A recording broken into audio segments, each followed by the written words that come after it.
we recognize that many of you are coming from different parts of the country and different parts of the world.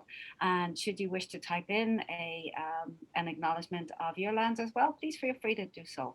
And so we'll just have a little sense of who everybody in the room is. So thank you. So yeah. So you know that this PSR Advanced Practice, we provide leadership, education, and guidance to mental health field and to help develop and put effective evidence-based psychosocial rehabilitation practices in place. And I believe thanks to the generous time of individuals who do this work for free, that we have about 73 webinars on our platform at this point. So thank you sincerely to all the people who made that happen to help us learn and grow. And as your BC Advanced Practice, our job is to, encourage you to present, encourage you to share your learning. And we hope we do that with eloquence. But sometimes we just really welcome all of your expertise so that we can all learn from each other across Canada and in particular across BC. So thank you for that. Yeah. Evaluation, we have put the link in that PowerPoint right there, but we'll pop it in the chat a little bit later. We had been sending people emails, but we are now seeing that if we put it in the chat, more people respond. So this is really good. So thank you sincerely for your feedback. Very recently, people gave us some feedback in terms of when to use the chat function and when to use the question and answer function. So we'll ask you to maybe just to please keep all your comments and questions in the chat function. That might be more simple. But if you really need to put it in the question and answers, we'll monitor both. But that just makes it a little bit easier for us to just keep track of all of the comments and questions. But yeah, so that was one small thing that we definitely learned from. So thank you. There's much to learn from as well. And thank you for those of you who said that you would be willing to present. We will take a little break, folks, for summer. So we will not be around in September. And we are looking forward to relaunching again in October. So yeah, we're going to have a little break for a while. And so over to our presenters today. So we see lovely Lana in the picture, who's got a fresh new haircut from this gorgeous picture. But we welcome Lana today, who practices vocational rehabilitation as a master's in clinical psychology, clinical counseling candidate as well. I didn't know that, Lana, so that's really fantastic. She has served in the Individual Placement and Support IPS program in mental health and substance use teams since 2009 and has specialized with youth seeking employment in the early psychosis programs. Before that, she practiced employment and counseling and program coordination in downtown East Side. And in 2019, she became a CARF surveyor, so on the accreditation of rehabilitation facilities, where she helps recovery-focused agencies meet and maintain highest industry standards in both Canada and the United States. So very important role there to help us all be our best selves. Whether working with individuals or agencies in our practice, Lana utilizes the power of wonder, what a great term, to activate change in work, life, and play. So we welcome Lana, and we also welcome Kristina, first-time presenter with us. So welcome, Kristina. You're in and you're conscripted at this point, but Kristina is an individualized placement and support worker at the Canadian Mental Health Association, in particular the Vancouver Fraser branch, for the last 2.5 years.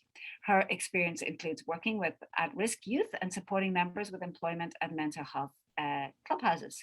She has a bachelor's in sociology and a certificate with community counseling. Currently pursuing social work degree with University of Victoria. Look at you, lifelong learners, both of you.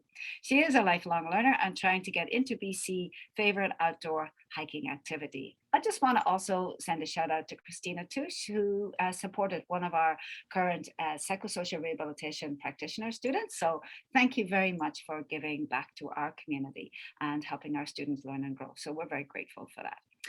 So with all of that, I'm going to stop sharing, and then I believe I'm going to pass it over to Lana. And I don't know why my little cursor is not working. There we go. Thanks, Nani. I think you did that. I appreciate it. And now let's see if I can share my screen. Great. And, oh, things look like they're working. That's always nice. There we go. And let's just make this big. There, can everybody see that? Excellent. So thanks for having us today. We're really, Really excited to be here. We've had a little bit of fun behind the scenes. My laptop suddenly shut down, and so I had to jump onto another computer. So as professional as we all look when we try to get going into our material, life still happens. So we're just really grateful to be here and have this technology to join us all together in different communities. And I just wanted to say too that I really appreciated the land acknowledgement. This summer I've been traveling up north to, I was raised on Gitxsan-Wet'suwet'en territory, and I visited some of the areas of Hazelton and Telkwa and Smithers up north, and got reacquainted with cousins up there in our human family, and that was just wonderful. So I just, wherever you are, you know, just take a moment and be grateful for the land and the peoples and the traditions that we're speaking from this morning. And so, of course, this morning we're going to be talking about the tradition and practice of helping people find work. And in particular, we're going to be focusing this morning on people that have had justice system involvement.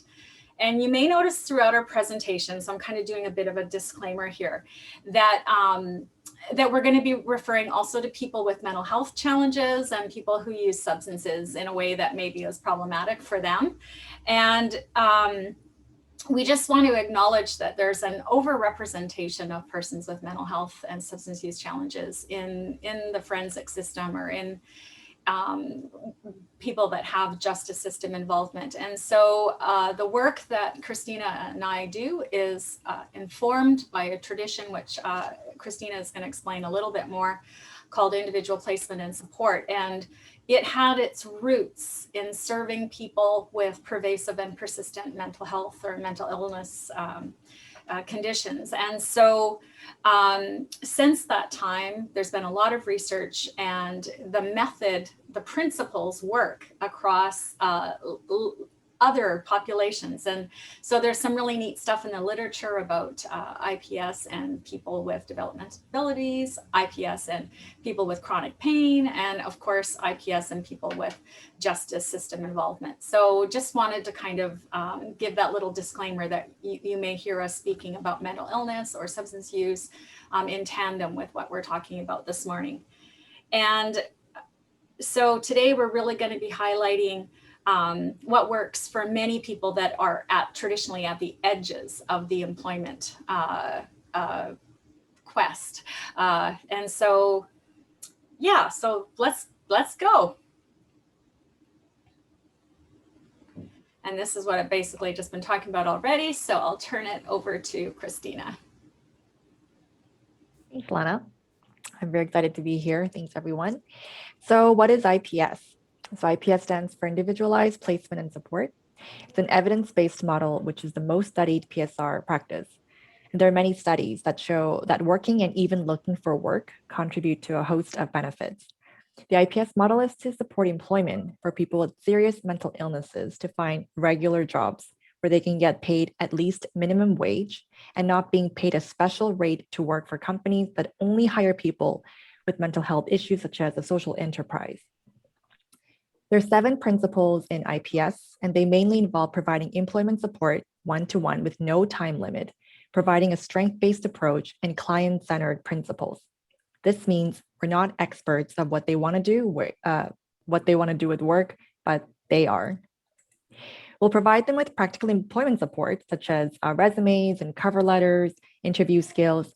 But at the end of the day, it is up to them to make the decision what works for them at the moment. Other agencies like WorkBC can adopt IPS principles because they're PSR based, and it works especially helping clients with multiple barriers. We're also called vocational rehab counselors, workers, and IPS workers. And we are integrated with the interdisciplinary mental health teams, where we can connect with the client's case managers, such as their counselors, the case managers that are comprised of counselors, social workers, and nurses. And of course, there are psychiatrists and the rehab team, and that's which we are part of. And they include occupational therapists and recreational therapists. Also note that we will interchange terms like mental illnesses, mental health issues, barriers, challenges, etc. It depends on how and what clients want to refer to. Thanks. So we're going to be mostly focusing on, as Kristina said, some of the values and principles that are inherent in the individual placement and support model that can be utilized, everywhere. But I just wanted to highlight before we did that, a couple of models that are out there that work with persons who have, some kind of forensics history or contact with the justice system. And in my role as a CARP surveyor, as a person that does accreditation with other agencies, this past year, even though it was COVID times, I was able to visit quite a few places, and one of them was Centerforce, and they are an organization in Washington. And one of their programs features a model where a person with a justice system involvement, for their first position working out in the competitive industry, they are paired with a one-on-one worker who goes with them to every job, every day, starts and ends at the same time as them. Now, if the person, say, is stocking shelves, the support person doesn't actually do the work for the person or even alongside the person, but they're just there, present in the environment, offering support, and also offering reassurance to the employer that there is support, that there is a ladder to success for this individual. And some pretty exciting stuff I saw at that particular agency. One was that in the last year, they've had 100% success rate placing individuals into employment settings with this particular program. So that's super exciting, because in my mind, when I met them, I was like, wait, you got to get 2 people onto an employment site, not just 1. But it has been really successful, and it has a full partnership with the state, with the probation services, and with funders that fund that employment agency. And it's also highly successful at retention. And so these individuals will often have the first job that they go to, and they're supported with that support worker. And then they are introduced into other employment settings with support in some of their other employment programs. So then this kind of brings me to this idea of laddering, which was really lovely and is done by Beacon Group. And they are in Tucson, Arizona, and some of the other cities in Arizona as well. And what they really do as an agency is they provide this really big breadth of employment services. So everything from competitive employment with a one-on-one job coach, just helping people to find jobs out in the community, to social purpose enterprises. And then they also have something called group employment. And that's where a group of individuals in the program, along with a coach or a supervisor, go onto a community employment site, and they work together as a group and they learn the skills.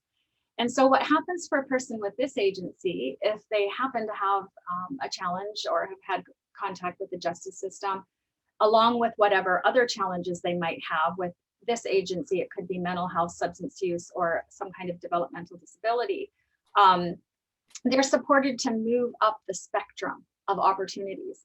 Now, it's not mandated that they have to start in one and then go to the next and then to the next. It is very individualized, but all of these options are available for somebody who has come from maybe a pretty unstable and scary place to get integrated back into the community.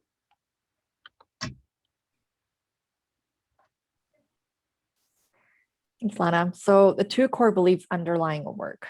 So if people want to work, they have the right to work. So unfortunately, the world doesn't work like that. There's still biases and stigmas toward people with mental health issues and substance use issues, especially those with criminal record. So it is imperative, excuse me, that we continue to advocate and to support clients to find work that is meaningful for them. Everyone can work, despite their mental or physical health issues. So we as IPS workers are providing information to those that are down at times, but also to connect with employers and educate them that clients with mental health issues are capable of working. Our IPS approach, how we can deal with these biases and stigmas, is to shift the focus from looking at the problems and how to overcome them by looking at what they can do, such as their strengths, assets, capacities, and what skills they can bring. Here, I'd like to share a story. So let's call this client Tom.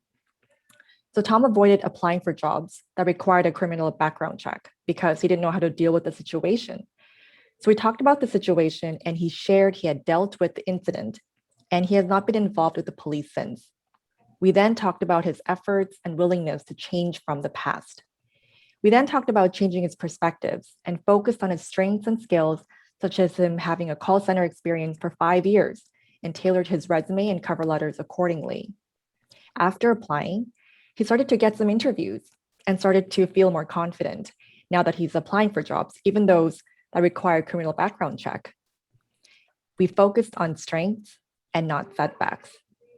Clients come to us because they want to work, but that doesn't mean they have the confidence to start applying for work. Not yet anyways. We are hardwired to look for negative traits, and our clients are used to being surrounded by negativity regarding their mental health diagnosis from their friends and families and work situations.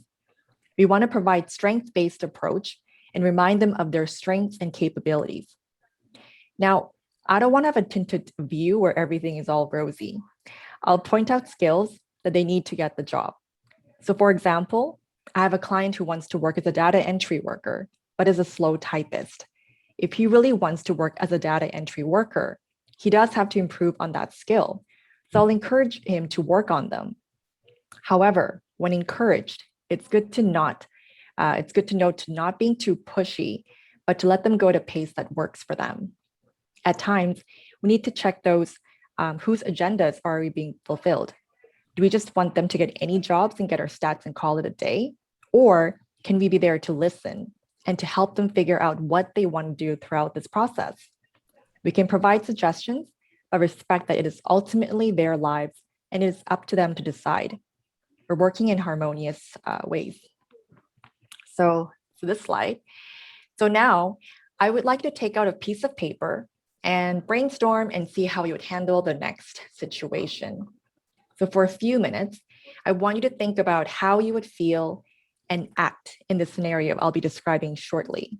I want to remind everybody that this can happen to anybody. So one night, you went out for a drink to celebrate getting through a tough week at work and drank a bit too much. And on the way home, you get stopped by the police and get a DUI charge.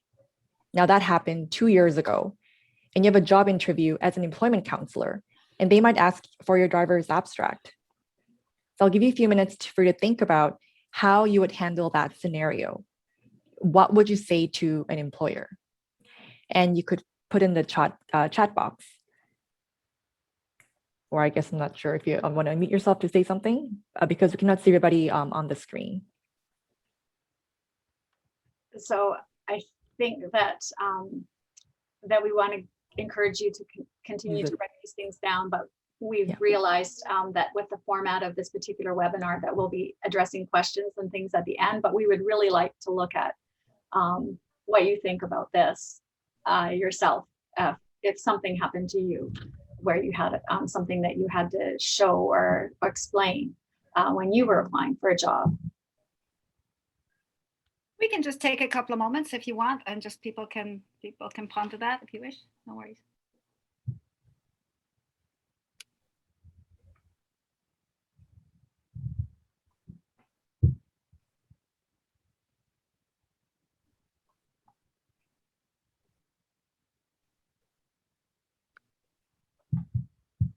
Perhaps people are silently pondering it. I'm not too sure. That's okay. Well, it's never too late to put something in the chat box if you think of something. So, and again, we just really wanted to get across the idea that oftentimes as employment counselors, we are always taking the other person's perspective, but keeping ourselves out of it, have boundaries and all of this kind of thing. So it's really important for us to sink in and allow ourselves to imagine what that might be like, and to allow ourselves to feel some of the feelings that go along with that so that we can work in partnership better with the people that we serve. This photo was sent to me a few years ago by my mom, and it's their front yard. And I looked at it at first and I'm like, what is that woodpecker doing? He's stealing the syrup from the hummingbirds. And how crazy is that? He's being a bully. He can get his other kind of food somewhere else. He doesn't need to rob the hummingbirds. And then after a while, I spoke with my mom and dad, and they shared with me that actually, no, he's not drinking the syrup. What he's doing is he's eating the ants that collect on the hummingbird feeders. And he's actually performing a valuable service, because any of you, if you've ever had hummingbirds, you know that it gets all sticky, and it does attract other kind of insect vermin, shall we say. So this hairy woodpecker has a really important job, and it's a job that's unique to him, that he's skilled to be able to do. And so we introduced this slide to have you have an image that you can carry forward with you when you are working with people that have really varied backgrounds and challenging experiences, that somewhere in the employment market, there is a place for them. And it's about really tuning into their strengths, talents, and abilities, and helping them to present themselves. So we are talking a bit about individuals and what individuals need to be prepared to embark on a job search, but I think it's also really important to set the platform for what employers want and to have some learning around that. And so there's a lot of really neat literature out there about that, but this study in particular is really exciting. It's from the Rockville Institute. And what they did was they surveyed 117 employers who had knowingly hired, in American language, what's called a felon, a person with justice system involvement. And they asked them, why did you hire them? And so 42% of them said right off the bat that they hired for skills. The foremost question in their mind was, can the person do the job? And when they've made hires, the answer to that was a yes. And then another 22% said that the interview with the individual had directly influenced their decision to hire. And so that's really good news for people in our field, because what do? We help prepare people for interviews. We help them with their cover letters and their resumes, and we help them rehearse interview questions. And so any person that we're working with, no matter what their background, can benefit from that. And then 15% of the employers also said that they believed that the person had changed. And not only that, it was important to them that the person accept some kind of responsibility for what had happened in the past and acknowledged what had happened in the past. So, this is a pretty good list, because we can work with all of these things. And as we move forward in our presentation, we'll be addressing some of those factors. So a long time ago, when I first became an employment counselor, I was trained on the job by the people that I serve. And that's kind of the theme on the first slide we had talked about, or had said that the skills that we're teaching you today are part of emerging practice. And yes, there is some evidence-based studies already happening, but it's a field that's continuing to evolve. And how it evolves is that the people that we serve actually inform us what works for them. And then as a movement, as a supportive employment movement, we change and adapt. And so I think it's really important to know that. So early in my career, I worked in the downtown east side, and I happened to work with a person who had 27 convictions on their criminal record. And the last one was for stealing a chicken. Now, it wasn't like the chicken that was flapping around and that they were chasing on a farm or something. What it was a chicken from like a Safeway or another grocery store, the roasted chickens that are nice and warm and you can take them home and eat them right away. So he was hungry. And so that is what had led him to steal the chicken. So here we are, need to find him a job. And what he tells me is that he wants to be a crane operator. Now, part of those convictions were some pretty serious drug charges. And he did continue to struggle a little bit with substances. And so being a crane operator wasn't really a compatible field for him. But I felt like, or at the time, I just really wanted to lean into what he wanted to do instead of dictating to him. And so we spent a lot of time looking at training courses and how long he would have to be, as the old language is, clean or refrain from substances and this kind of thing. And we wasted a lot of time. And I mean wasted, because he also in his job history had been a dishwasher and had some good experience doing that. And we all know in restaurants that most often dishwashers are given a free meal, or at least discounted meals, on the job site when they work there. And so here was a person who was hungry, was having challenges meeting their daily needs, and, was perpetuating crime around those things. And I was inadvertently delaying him from accessing the job market. So a wise person from my agency kind of gave me a bit of a guidance and mentored me a little bit. And we then focused on what he could do without killing his long-term dream, but helping him to work step by step into the field. And so that's what we talk about when we say vocational maturity, is that people learn from every single job they have. Like, think about yourself. Are you still in the first job that you've had? Maybe a few people on the call are, but most of us have had many jobs throughout our life, and we have learned from each and every experience. And the same is true for persons with multiple barriers or challenges that they've experienced or setbacks in their employment journey.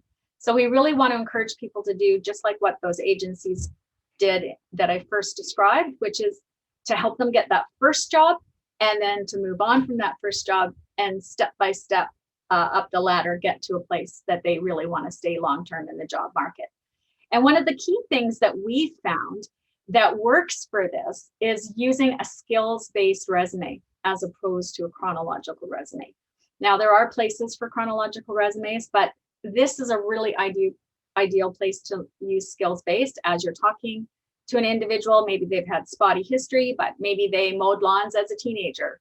Maybe they volunteered somewhere and did something. We want to collect all the possible experience that they have. And they may have some key experience if they've actually been in prison, where they were needed to do work tasks or something like that as a part of the rhythm and the routine of the prison setting. So those skills can be taken out and can be put at the top of a resume in an organized fashion. And that gives the person something to talk about in their interview.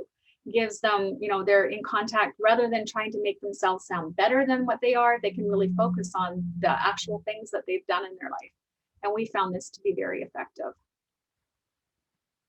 So as we kind of move along the journey, getting the resume ready and all of that kind of thing, a lot of discussion happens with persons that have some kind of forensics background or justice system involvement.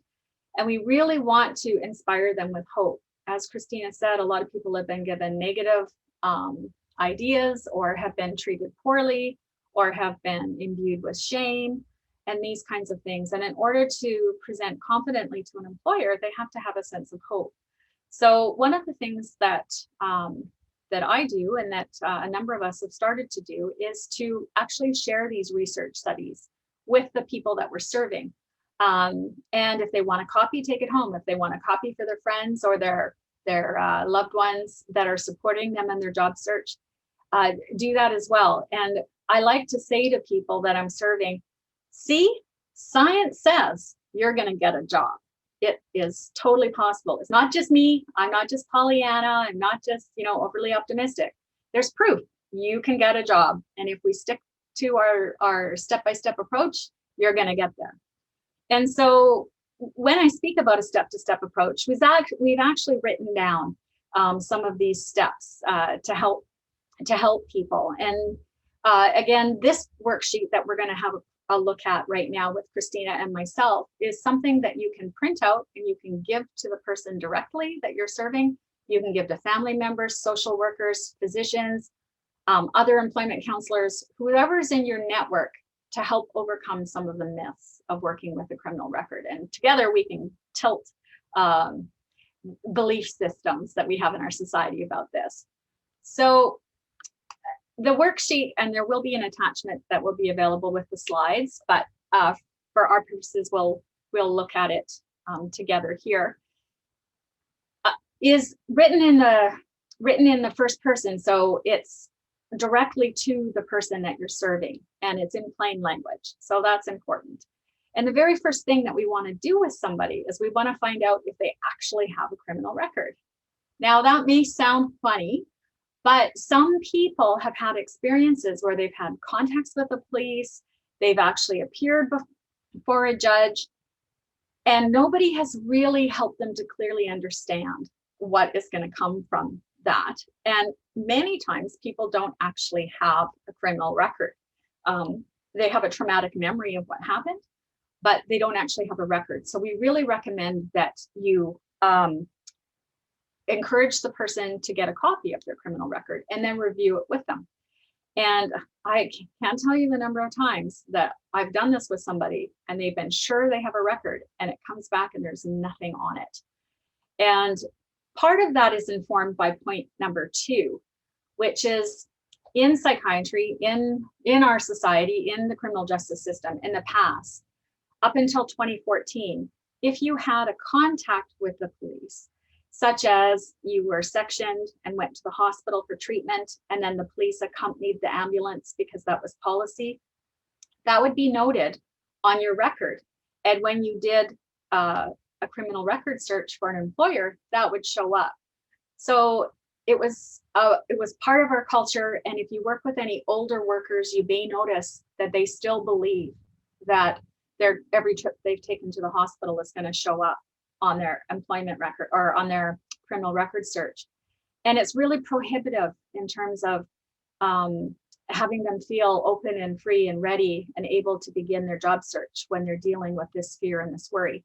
So we really recommend that you, one, get the criminal record search, but 2, that you also explain to people that since April of 2014, that the police no longer reveal that information as a part of a criminal record search or a criminal record check.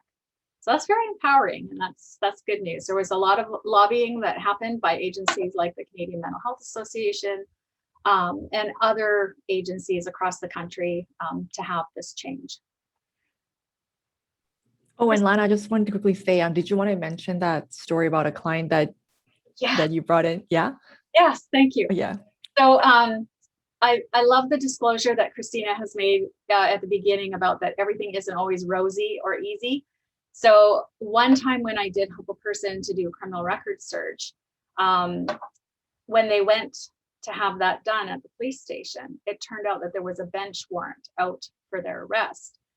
And so, of course, that was very distressing, and especially because they had to spend time in a cell. But what they did was they reached out to me right away, and I was able to talk to the case manager, and the case manager was able to speak to the duty officer and explain that this person, in fact, has done very well since the incident had happened, that they have supports around them, that they're currently looking for work, and they were released. They didn't have to stay overnight.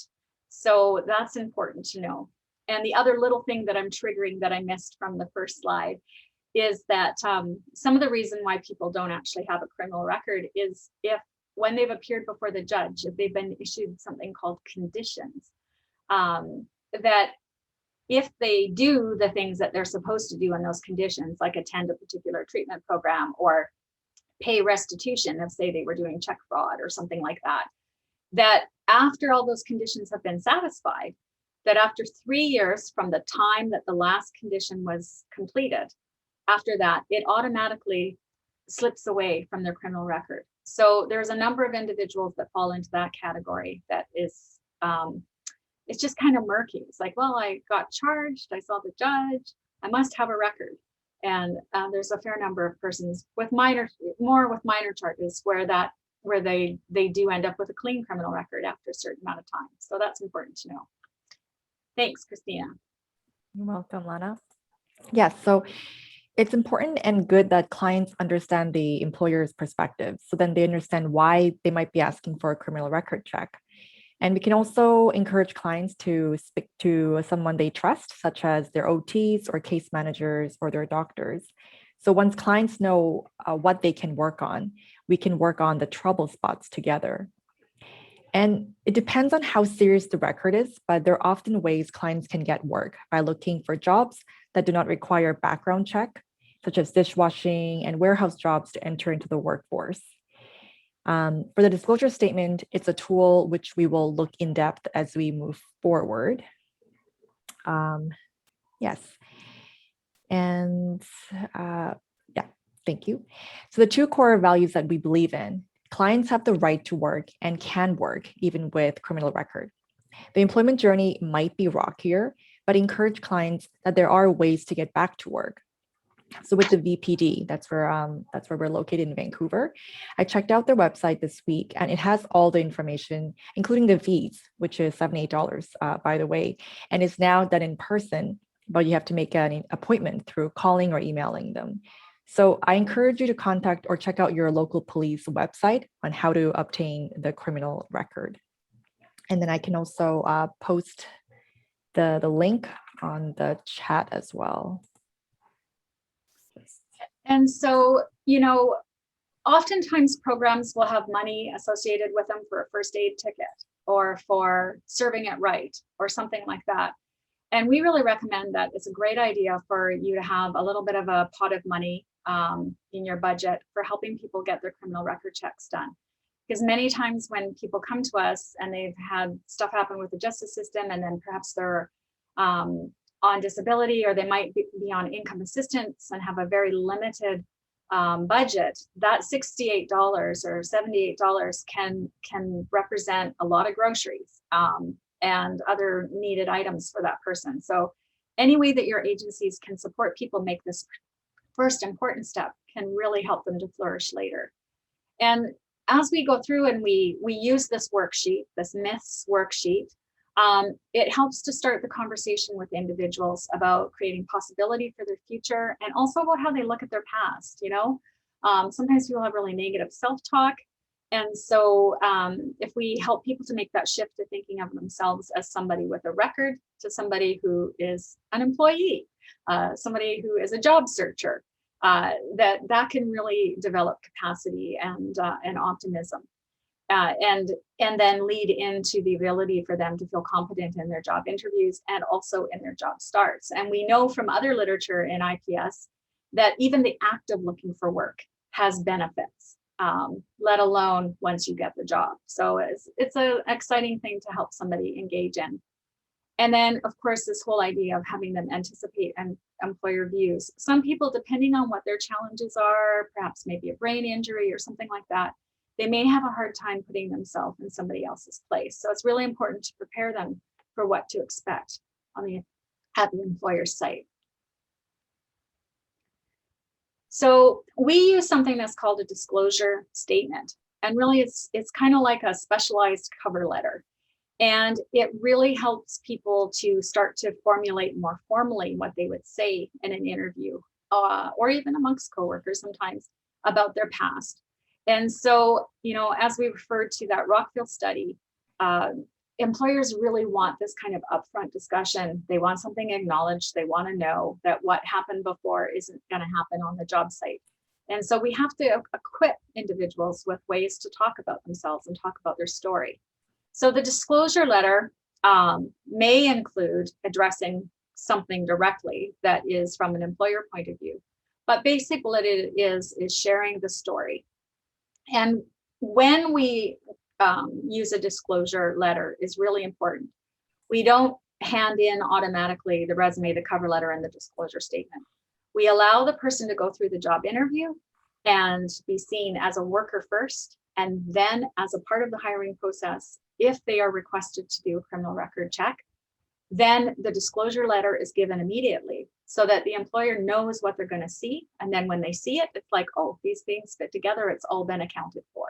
And it helps create a sense of integrity in the job search process. So here's a sample. And we would formulate this, like, as I said, using the frame of a cover letter. So their address, the company's address, make sure you get those details nice and straight, the date, and then of course the contact person with the agency, because we really want to deliver the letter to a human as opposed to a to whom you may concern. We want to start that personalization happening with the process. And the first paragraph is very much like the first paragraph of a cover letter, where you're just stating why it is that you're writing. So they're writing because they've been asked to do a criminal record screen, and they want to make sure that the employer is aware of a particular situation. And then in the body of the letter, what we do is we look at what is that story? And so we help them to write that story. And so on your screen is an example of a story of a person who has a criminal record and also has a mental health condition. And in this letter, they're using this as an opportunity to also ask for a small accommodation, to just let the employer know ahead of time that they're so committed to their recovery that they actually need this time off once a month to attend medical appointments. So the body of this letter is going to obviously look very different for every individual that you serve. And we work in collaboration with the persons that we serve to come up with the wording to make sure that they feel good about everything that is in there. And sometimes they may want to say a lot less than what might be helpful, but for the first few jobs, we go along with that. And then if they're not getting hired, then this is a place where we can tweak the process a little bit.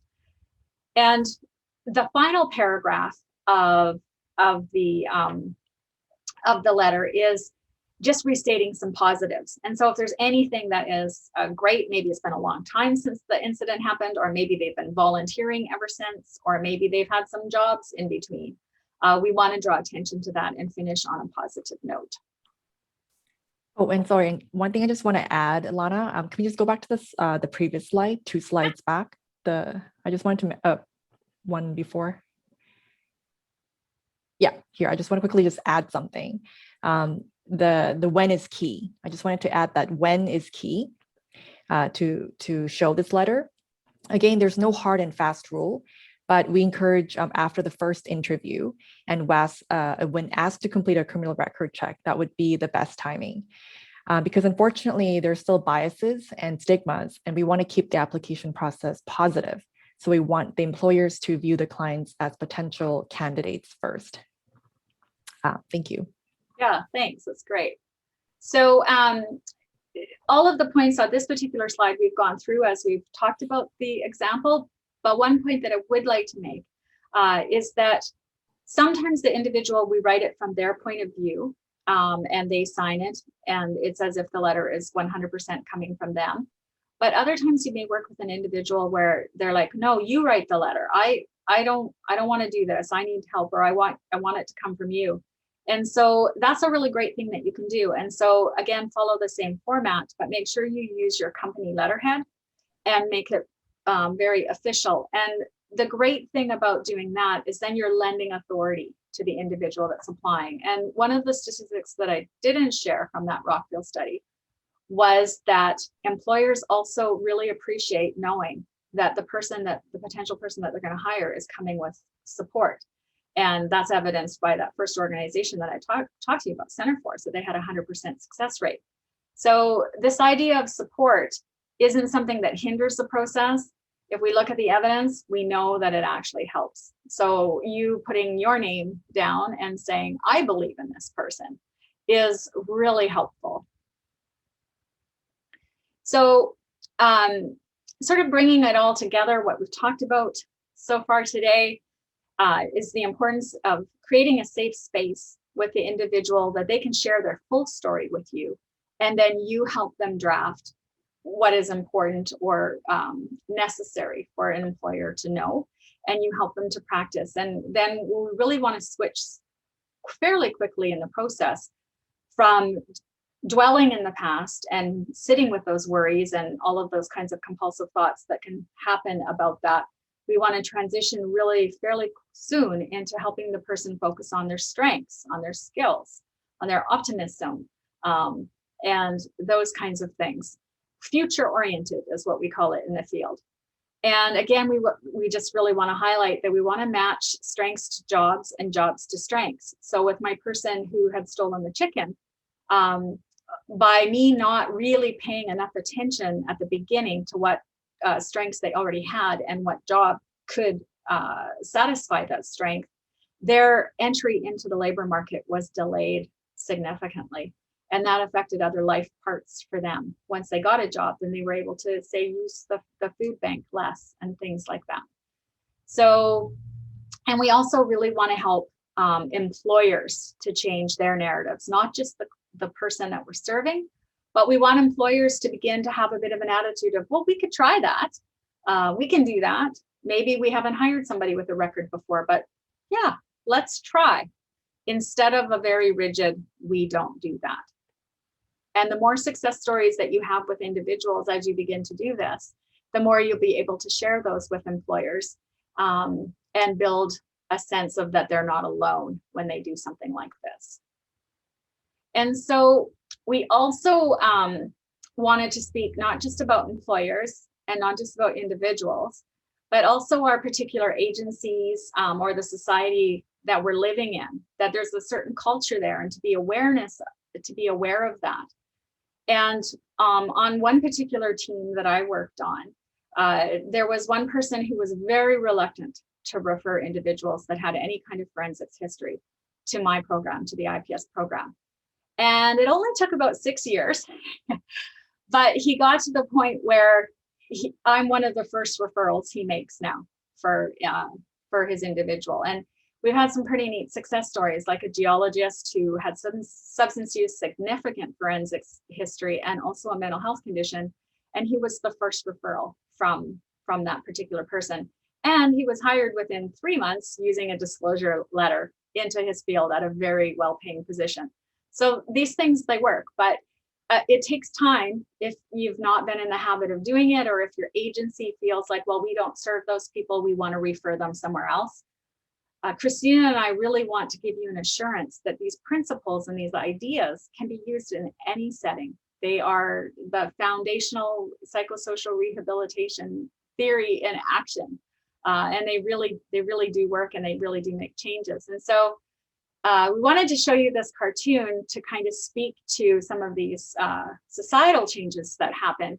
And that is, if we look at the cannabis industry, which, formerly we always called it Mary Jane or pot or marijuana or a number of other things, but now we have this very lovely term called cannabis. And in the cartoon, of course, we have a person who's in prison, and it's called the Old Pot Dealers Facility. And they're asking for a job, but they're stuck behind bars. And then on the other side of the slide, the sign says New Pot Dealers Facility. And of course, it's on green grass, because the grass is always greener. And they have a whole bunch of profits in that briefcase, and they're dressed like professionals. And so if we look at the cannabis industry that used to be criminalized and now it's become legalized, there's been a shift, and there's still a lot of stigma and things that go along with it. But when we're working with individuals that have history with this particular drug, now they can be hired in a cannabis store, in a legalized government store. Of course, there's some training that goes along with that to get that certification, but their knowledge can be valued. And this shift is really momentous in the labor market, and I think it's really exciting. And then we also really want to acknowledge that persons with criminal record history, or persons with justice system involvement, when they are involved in some kind of supported employment setting, the employment rates are virtually indistinguishable from persons that don't have a record. And in our agency at the Canadian Mental Health Association, the Vancouver Fraser branch, we don't keep separate statistics for people that have a record or don't have a record. We just keep job statistics: first job, additional jobs, 3 months held in a job. We don't distinguish on the basis of what that person's history is. And I really believe the reason why we can do that is because no matter what a person's situation is coming to us with a referral, that these methods work. When you treat people with dignity and respect, when you lean into strengths, when you help them rehearse how to present in a professional way, that all of those things contribute to job success. And so that is really exciting. And this particular study looked at 154 clients, some with justice system involvement and some without. And what the main thing that everybody had in common was that they could become employed. So that's really exciting news. And so, yeah, thanks, Lana, for that. So just remember this, if nothing else, for our presentation for today. One of the greatest things about working as a vocational rehab worker is that we see clients as merely people wanting to look for work. Surely we acknowledge that there are barriers such as their mental health and other issues, but we focus on their wanting and the ability to work. So when we meet for appointments, their skills and work becomes the focus and not their mental health or substance use issues. We acknowledge their barriers and work on how it can be weaved while looking for jobs. we look for their potential, as in concentrating and working on their skills to move forward and to becoming more independent. They're usually always being told by medical professionals what to do, what not to do. But here they can work on what they want to be and what they can do, both personally and in professional ways. And that's it from me. And so, we just really want to thank you for tuning in today. And we're looking forward to the question and answer period very much. And so Kristina's contact information is here. And as we know, the Douglas College program that is sponsoring us does record these webinars. So these slides will be shared as a part of that, as well as the 2 handouts that we referred to in the body of the presentation. And we really encourage you to reach out and connect. If you have a sticky situation or you're doing this for the first time and you'd like to talk to somebody, we really believe in partnering with other people and sharing best practice and struggles. I mean, I learned the hard way with a lot of individuals, and I've really learned from that. Like the lady who ended up with the bench warrant. She did go on to become employed, by the way. But yeah, there's things that can happen, but then we learn and grow.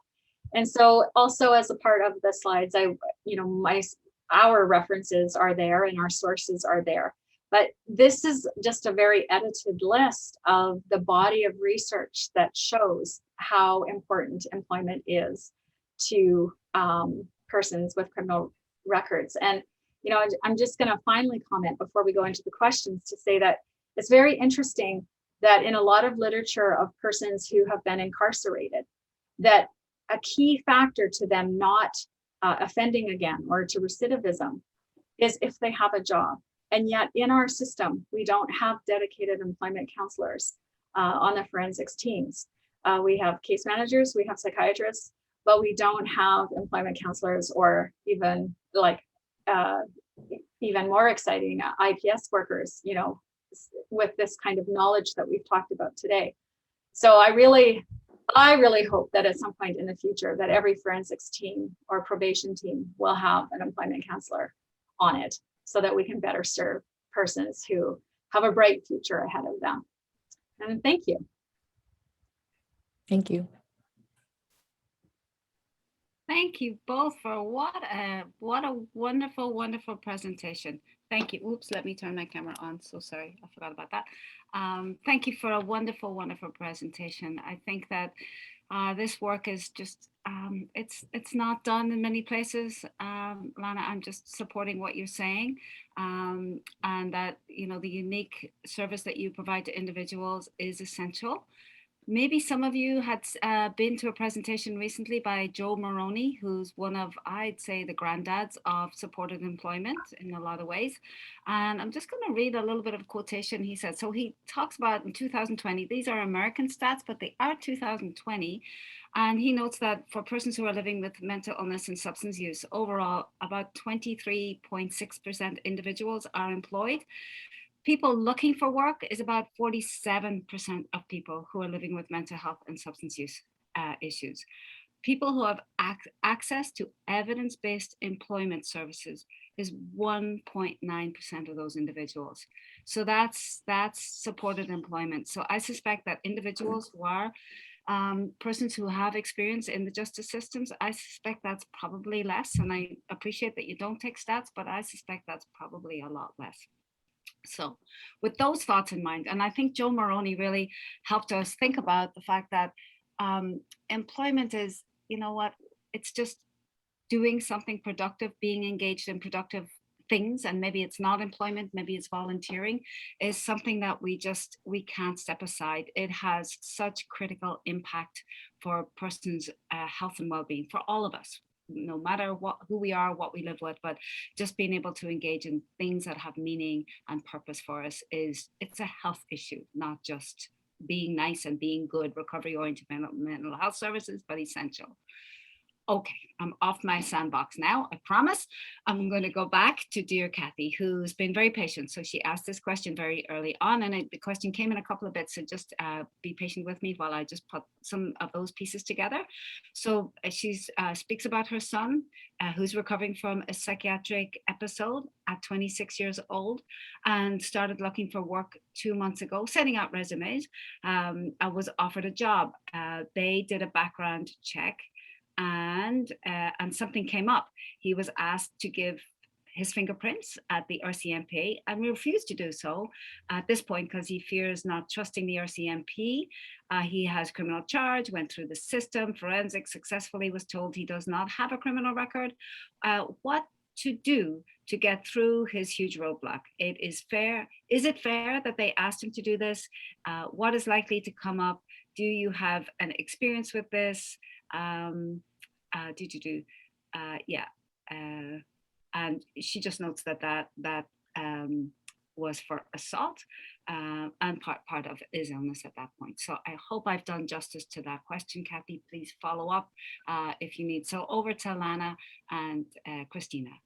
Yeah, so first of all, let me honor you as a parent in that you are supporting your son's journey. And that is so important. And parents are, the unsung heroes, not just biological parents, but foster parents, aunts, uncles, kin, as we like to say.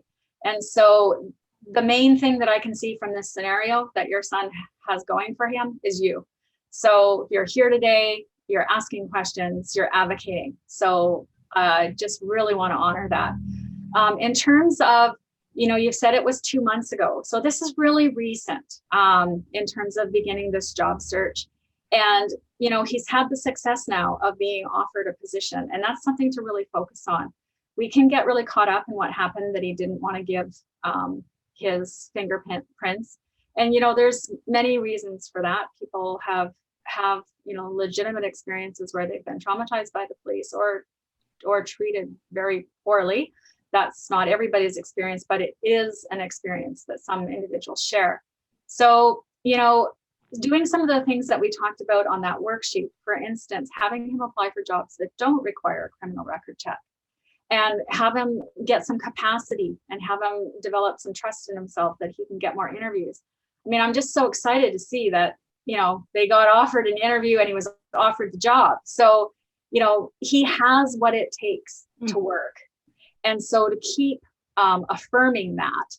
And then, some of the things that you can do, depending on his readiness to hear things and is also share like that study that I gave, and I can, send it out, or you can connect with me later. But when people can see things as proof, that it's not just their mom saying this, but science shows this, that they're not alone in their experience, and that all different kinds of employers will participate with people.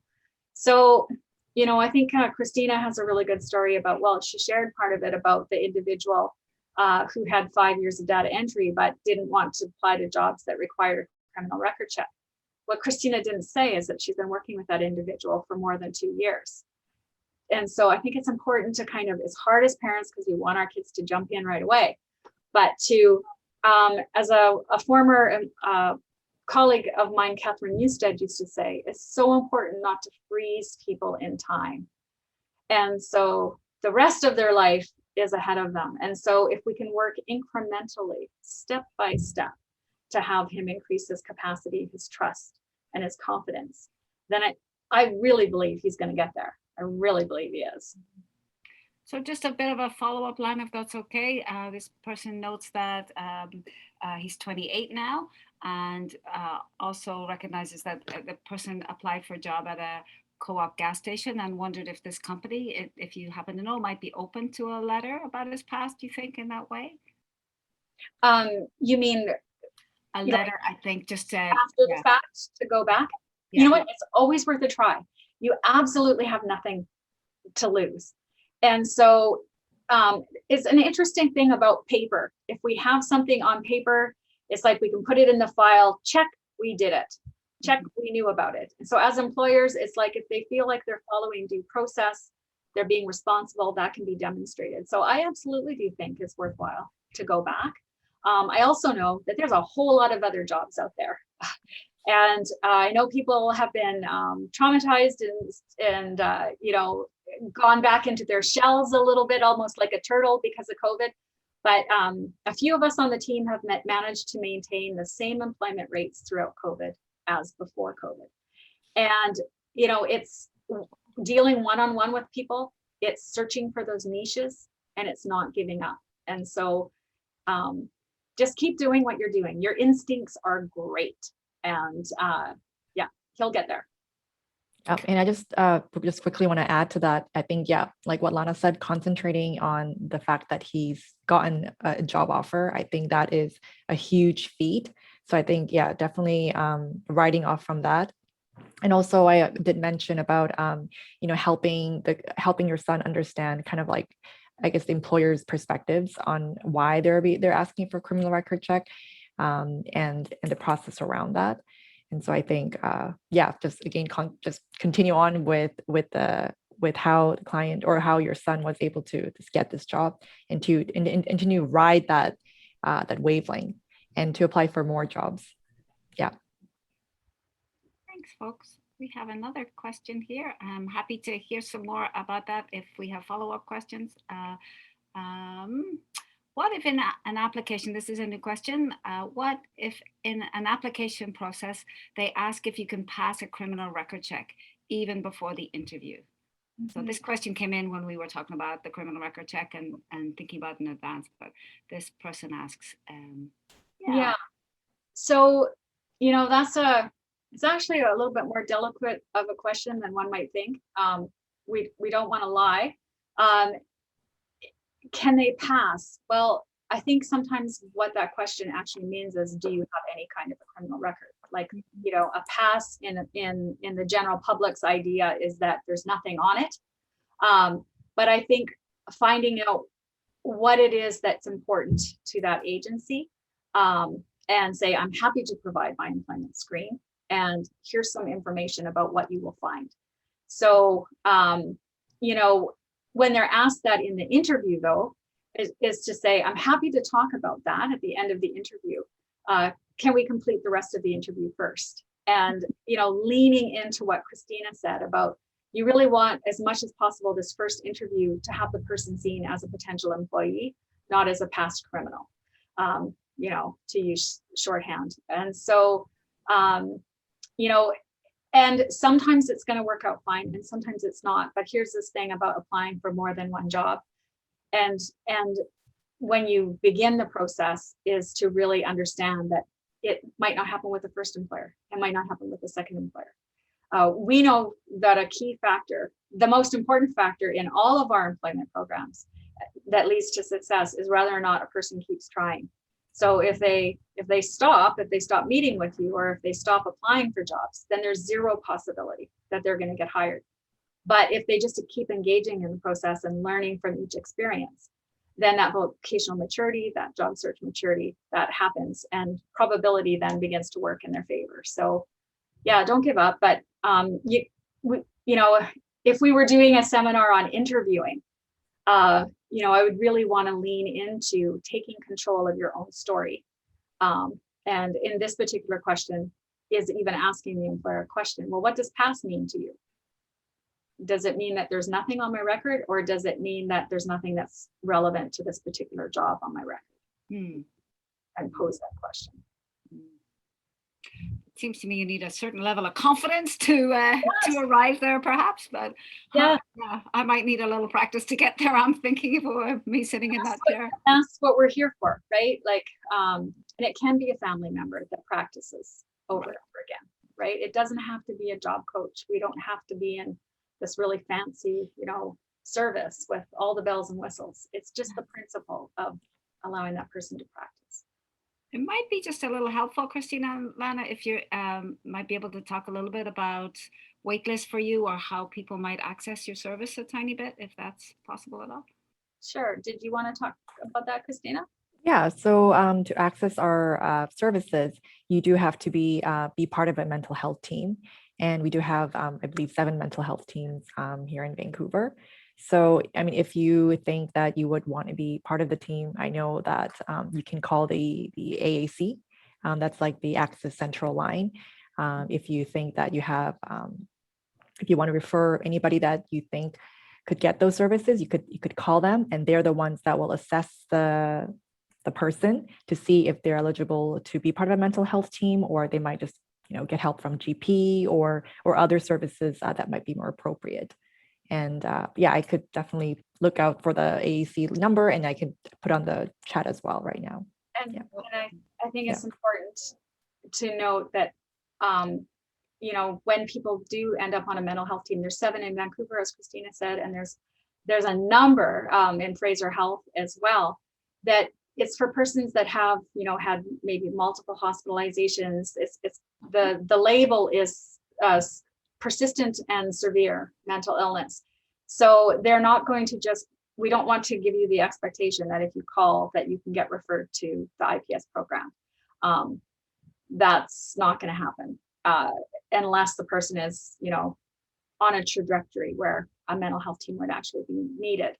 However, watching, there's other webinars on this service itself that is really helpful for family members about, one's called Positive Behavior Supports and Job Development. Just understanding and furnishing yourself with just some of the main things, the general things that employers like. We really can empower ourselves. I'm a parent of 2 youth with special needs, and that's what inspired me to get into this field. Both my children have fetal alcohol syndrome. We started using principles from workshops very early on in terms of really leaning into their strengths. My daughter now is a chef, and my son is a service advisor. And my son was really into Lego when he was a kid, and he had that kind of a mindset, and now that's transformed into understanding cars and car parts and how things fit together. And my daughter, she used to serve me these weird pancakes when she was 7 or 8, and they would have coconut and food coloring and chocolate chips and raisins, and there was hardly any batter. There was so much stuff in them. But we allowed her to do that. We allowed her to experiment and to gain confidence. And then she volunteered in some faith-based organizations around helping with cooking, and now she's a chef.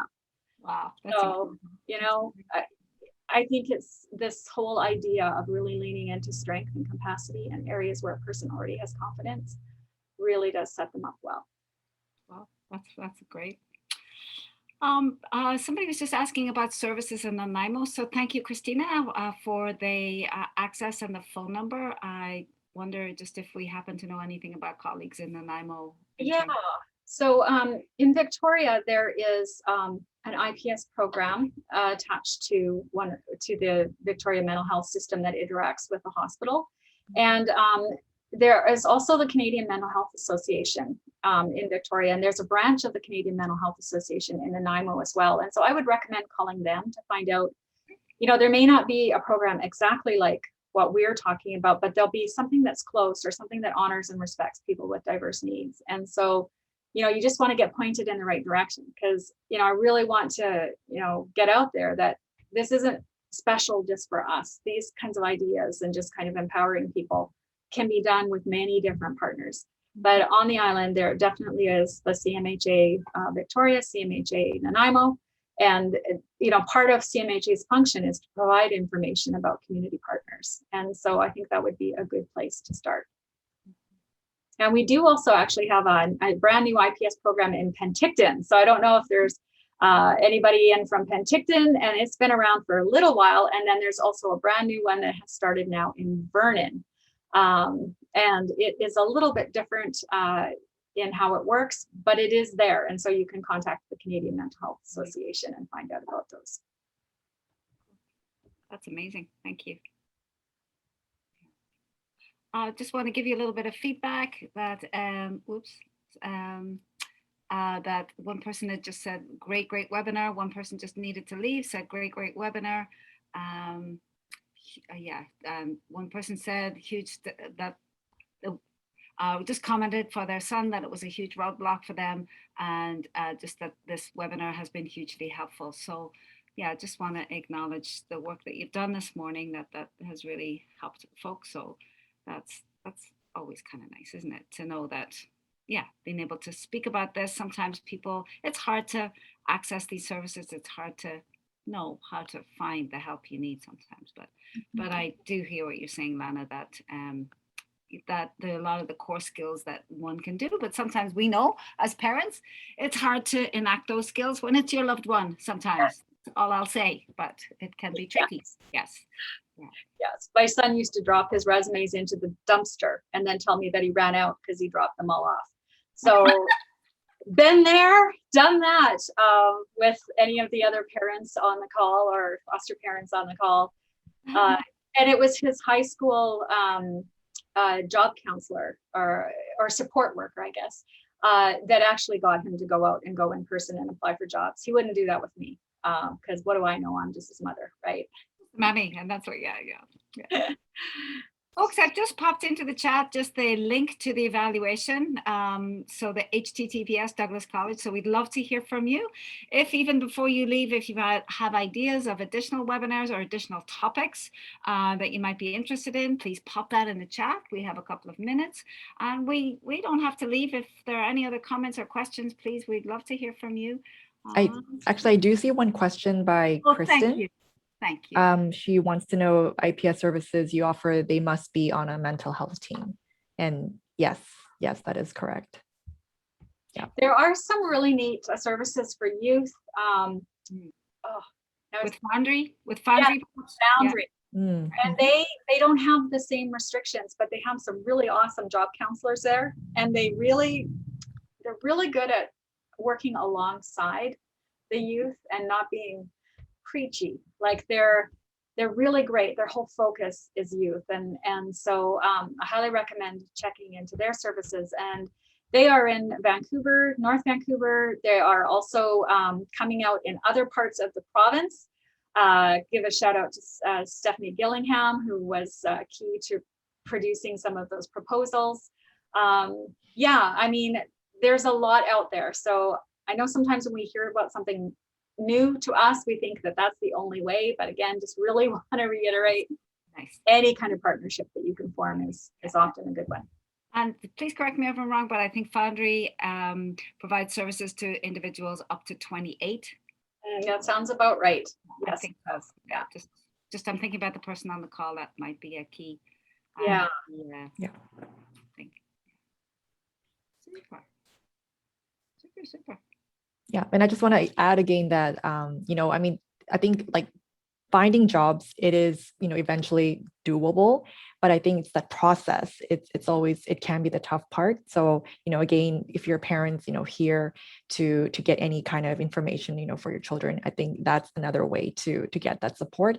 Of course, yes, we are IPS workers and we're part of a mental health team, but, again, we provided our contact information here. So, and we're always open to have conversations with any one of you guys, if you guys want to chat, because we're passionate and we really believe in, everybody has the right and the ability to work. So I just want to let people know that, yeah, we are open for conversation. Yeah. Thanks, Bonnie. Bonnie confirms that Foundry youth 12 to 24. So thank you. Yeah, so Bonnie works on a mental health team out in the Valley. And so there are IPS services in Abbotsford and Chilliwack and Mission. And so that's really exciting too. And I'm sorry, I didn't mention them specifically, but yeah, there's a lot of them out there. So it's good. Yeah. Well, thanks for Kristina for just clarifying some of those things and helping us think about that. Yeah. And then iOS service, I'm sorry, I don't know what iOS means on Vancouver Island. I think she meant IPS. Oh, okay, good enough. Excellent. Sorry, I should have been able to put that together. Sorry. And I think we did already answer that question, but there is a CMHA organization in Nanaimo. There's a CMHA in Victoria that can direct you to services. There is an individual placement and support model that at the hospital leading into the community, there is an organization that is contracted to provide IPS services. And you can get that information though from CMHA. One of the things I really liked about your presentation, both of you, Kristina and Lana, was how you brought in some different approaches to help people engage in employment services. So the two organizations you spoke about, I know they happen to be in the US, but they do offer a little bit of a different model, don't they? Which I think is helpful because I guess, you know, IPS, while it's really, really good, maybe there are other approaches too that can be helpful to folk. So I really appreciate that too, just that it's, yeah, there are other ways to do it, as you've helped us. Yeah, and it was funny when you're talking about Joe Moroni. I mean, my favorite quote from him is, "You think employment is hard? Try unemployment." Yes. And you know, I have now been able to visit a number of different rehabilitation organizations, specifically looking at employment and what they do. And what I find that is consistent among all the greats is this can-do attitude. It's, right, you know, no matter how they're packaging their system, the attitude is, you will get a job. Yeah. We're going to work with you until you get a job. Yeah. And yeah, there are these, you know, many different models. There's a cool one in just outside of 100 Mile here in British Columbia, and they have a practice house for youth with special, you know, diverse needs, maybe mental health, maybe developmental delay, or both. And so they're, you know, families are on the cusp of, you know, perhaps peers would be moving out and living on their own, but their youth, for whatever reason, can't quite do that. And so this practice house is an apartment, and they usually put 1 to 2 youth in at a time. And they start out with one evening they spend there away from their family, and then 2. And then depending on their comfort level, it moves up. And then the employment counselor at that agency works to find job placements that work with the person's days that they're in town. And so people from the outlying area of 100 Mile have access to this service, and their youth are given, you know, this scaffolding approach to success. And I'm like, wow, hot damn, I wish that my daughter could have had that. Like, that's very creative, isn't it? Yes. Yeah, it truly is. Yeah, maybe we'll reach out to them and maybe we just have a little conversation with them. That sounds phenomenal. Yeah. Yeah. I like what you say too about just talking about Joe Moroni, just the idea that try living with a mental health issue, that it's likely a lot more challenging than living, or that living with unemployment might be, you know, as challenging, if maybe not even more. But I think you just think about the poverty of people, not just the physical poverty, but just the reduction in contacts with other people, the sense of being able to give back, the sense to have a meaningful relationship sometimes, you know, without that work, because our culture is so sort of centered around those kinds of relationships a lot of times, aren't they? Yeah. And I liked what he said in terms of sometimes our interventions are for individuals, and really you both spoke about the advocacy role and helping people within the context of their society, and working with employers. And I think that's really important, an important part of the puzzle. Yeah. So it's not just about working on with the individual, making that happen, but really helping us as a society, you know, shift and change and reduce the stigma and offer people opportunities for, you know, whatever they feel that they can or want to do. Yeah.